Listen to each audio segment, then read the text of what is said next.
He's the leader of the bunch, you know him well, but the rest of the Kongs in the larger Mario universe are hardly as well known. Hell, if the DK rap would really cover them all, it would have to be the length of a full album. There are many more Kongs than you might think. And I'm gonna go past every single one of them, including the most niche Kongs we've ever had. Let's start simple and not waste your time by just quickly going through the core Kong family that I would imagine all of you watching are familiar with. There's Donkey Kong, Diddy Kong, Cranky and Dixie Kong, the core playable cast of Donkey Kong Country Tropical Freeze, Funky Kong, who has been playable in several Mario Kart titles, so I would beg all of you to know him too, and I feel like Candy Kong, despite rarely being playable, also fits this category. Tiny Kong is then probably up next, who you may know as her child self from DK64, or the redesign she received as a teenager for Diddy Kong Racing DS. Don't ask me why she's the only character that visibly ages though, when her older sister Dixie doesn't. The most important thing here is that these aren't two different Kongs, they're both Tiny Kong with a different look. Just like how Bonanza DK is the same DK as from the Donkey Kong Country games. Kongs you might not be as familiar with if you've never played the old games are names like Lanky Kong and Chunky Kong, both also playable in DK64, Wrinkly Kong, who is Cranky Kong's wife and actually dies between DKC and DK64, Kiddy Kong, one of the two playable characters in Donkey Kong Country 3, and DK Jr., who may be MIA for literal decades, but as Cranky's son and thus Donkey Kong's father, he has to still exist within the universe somehow, or at least must have existed at one point. One more member of the Kong family appears in various games as a side character, being Swanky Kong. Visually, his appearances look so different he could easily pass as different characters, but it is all the same guy. In Donkey Kong Country 2, he runs Swanky's bonus Bonanza, wearing a blue coat and rocking an afro, while in DKC3 he has this shiny and fancy golden suit and hair that is neatly slicked back. He runs Swanky's Sideshow in the original version of the game and then Swanky's Dash in the remake for GBA, but he wasn't brought back when the Donkey Kong Country series returned on Wii. He did make an appearance in the Mario movie though, a brief cameo when Mario and friends visit the Kong's Jungle Kingdom. And speaking of these moments in the movie, they instantly make this video's Kong count absolutely blow up.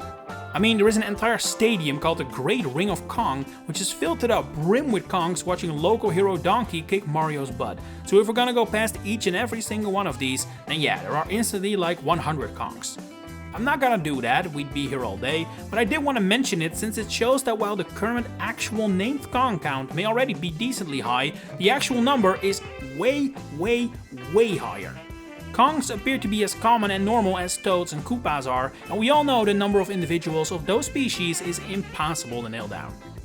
For the same reason, I'm not gonna count up every single little monkey that appears in DK Bonanza, as this title brings that a whole bunch of Kong's philosophy to the game world, with several layers where Kongs are the predominant inhabitants, again similar to Toads in Mario games. This game does however have several actual characters that are Kongs, and those do deserve a moment in the spotlight. Of course, the most prominent are the three Kongs that make up the Void Company. The titular Void Kong and his two-monkey team consisting of Grumpy Kong and Poppy Kong. Design-wise, Void Kong is easily one of the most unique Kongs out there. While most Kongs resemble gorillas, he's a much smaller ape, suspected to be a marmoset, which fits nicely with another design switch for the Kongs that hails from Bonanza. This is the first game to really embrace that to be a Kong, you don't necessarily have to be a gorilla or even a great ape. This makes it a much more diverse species than previously thought, although there had already been a few rare examples prior to Bonanza as well. Anyway, Void Kong is pretty much the main antagonist of Bonanza, aiming to reach the planet core to wish for all the gold in the world.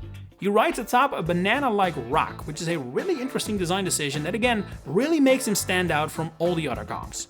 This is especially in strong contrast to the other two members of his team, Grumpy and Poppy. Grumpy may technically be more orangutan-like than gorilla-like, but I would say his design especially feels very much like a usual, traditional Kong design. He also could have been created 20 years ago and he wouldn't feel out of place. He's the Void Company's director of manufacturing, and despite his threatening physical appearance, fights using his own inventions, including the King Crocoid. Poppy Kong is the brain of the group, and while I don't mean to say her design resembles anything we've had before, I do think that if you compare her to say Candy Kong or older Tiny Kong, she doesn't feel out of place either. It's hard to compare, we haven't had many adult women Kongs, but just like Grumpy, I don't think she is such a stark departure as Void Kong is. In battle, she can turn invisible, talk about unique, but this is thanks to a self-developed perfume. It's not something Poppy can inherently do. A fourth Kong character from Bonanza that I think is worth a mention too is the Kong Elder. Now, the fact that all races in Bonanza have this old elder who is remarkably similar to the Kong elder does make this character quite a bit less impactful for the purpose of this video. Otherwise, we would maybe be looking at the most powerful and legendary Kong of all. But it does mean we do see another different take on what a Kong looks like, age-wise in this case. Cranky may be old, but the Kong elder is on a different level entirely.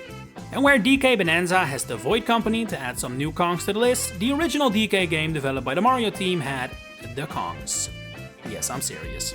DK Jungle Beat, a bizarre platformer for the GameCube using the DK bongos, featured a group of antagonists that were all Kongs specializing in martial arts, collectively referred to as the Kongs.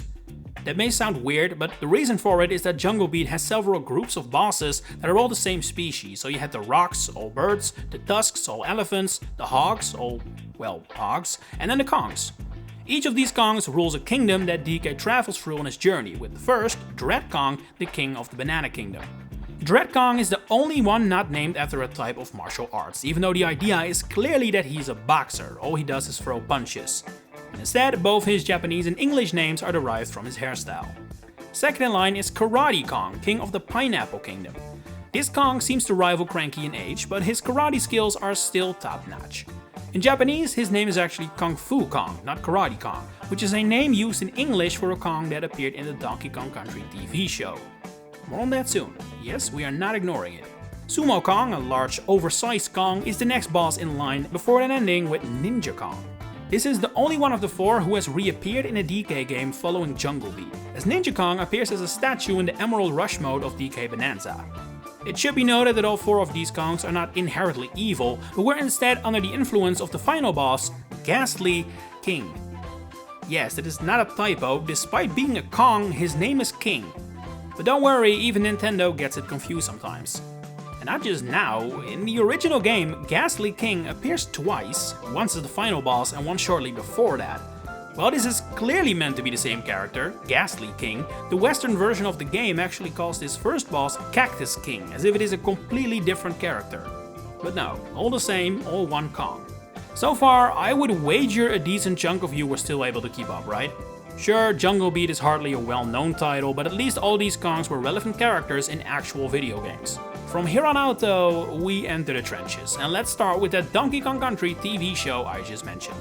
Created in the late 90s, this cartoon revolves around pretty much the same core story as the game. Donkey and Diddy are the protagonists, King K. Rool and the Kremlings are the antagonists. Candy, Cranky, Dixie and Funky all make regular appearances too, but there are also several Kongs newly introduced for this series. Kung Fu was already mentioned, he only appeared in one episode, but other Kongs are recurring. Bluster Kong runs his own barrel factory and is Candy Kong's boss, but that doesn't stop him from constantly flirting with her. Yeah, okay, this guy isn't getting added to the games. Eddie the Mean Old Yeti is another original Kong from the cartoon, and while his name may not really convey he is a Kong, he is simply a reskin of DK, he is certainly a Kong, especially since, as we saw with Void Kong, the fact he is a Yeti doesn't influence his status as a Kong at all. The fourth and final cartoon original is Baby Kong, who was originally introduced as a younger version of DK, but that was later retconned and he started showing up as a separate character as well.